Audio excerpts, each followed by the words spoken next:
It takes ingenuity, charisma, and a darn good product to stand out on Shark Tank. But just because you manage to get the sharks' attention, that doesn't mean they're going to take a bite. Luckily, that didn't stop maple syrup maestro Joshua Parker from tapping his dreams. When business owners enter the Shark Tank, they're well aware that they may not walk away with a deal. Even those who don't score a deal tend to see an uptick in sales due to the publicity from millions of viewers watching their episode. Joshua Parker was only 18 years old when he entered the tank to pitch his company, Parker's Real Maple, to Kevin O'Leary, Robert Herjavec, Barbara Corcoran, Lori Grenier, and Mark Cuban. I love everything about maple syrup. The texture, the flavor, the process it takes to make it. While diving into the tank at any age seems intimidating, one would think it would be extra daunting for a kid fresh out of high school. It didn't appear to be the case for Joshua Parker, who seemed calm, cool, and collected, even when hit with some tough love from the Sharks. What made Parker's pitch so appealing was both his passion for maple products and that he had 3 years of business experience prior to coming on the tank.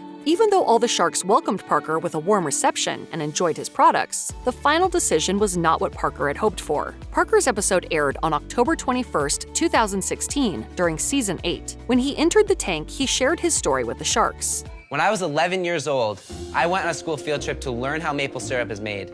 Where I expected to find a fun afternoon, I found something else entirely. In 2013, he launched his business from his family's farm with only 25 gallons of syrup. Business took off, and by the time he reached the tank, he had accrued over $300,000 in sales of maple syrup and maple-flavored products. Parker entered the tank asking for a $200,000 investment for 20% of his business. Even though all the Sharks loved the maple products, the lack of potential for growth made them a little uneasy. The product margins also weren't great, with a bottle costing over $8 to make and selling for $11.99. Parker explained to them that he was selling more than maple products. It was about the brand. He also mentioned that he had interest from Costco in carrying his product, but the Sharks weren't buying it. Despite how impressed the Sharks were with the then 18-year-old Parker, they believed he was overestimating the product's potential growth, and ultimately the business's profit margins were too small for them to bite. In 2019, on the company's website, Parker described how Parker's Maple fared after his appearance on Shark Tank. Even though he didn't get a deal, he looked back fondly on his time in the tank and on the advice the Sharks gave him. Immediately following the Shark Tank appearance, Parker's Real Maple boomed,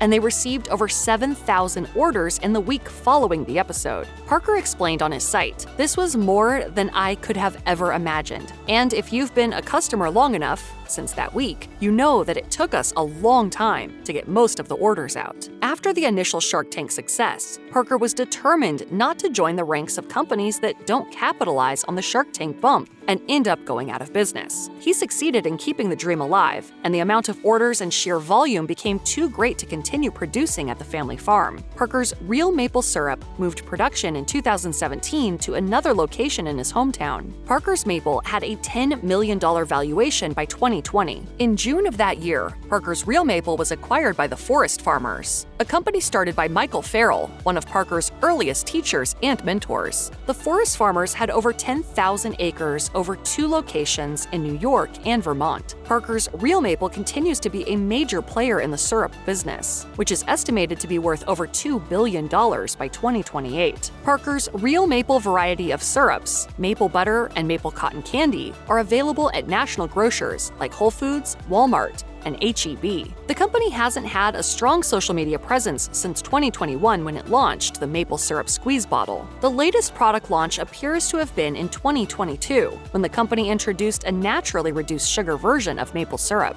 It's unclear if Joshua Parker still works for Forest Farmers, but we can only hope he's still pursuing his dreams and enjoying his maple syrup.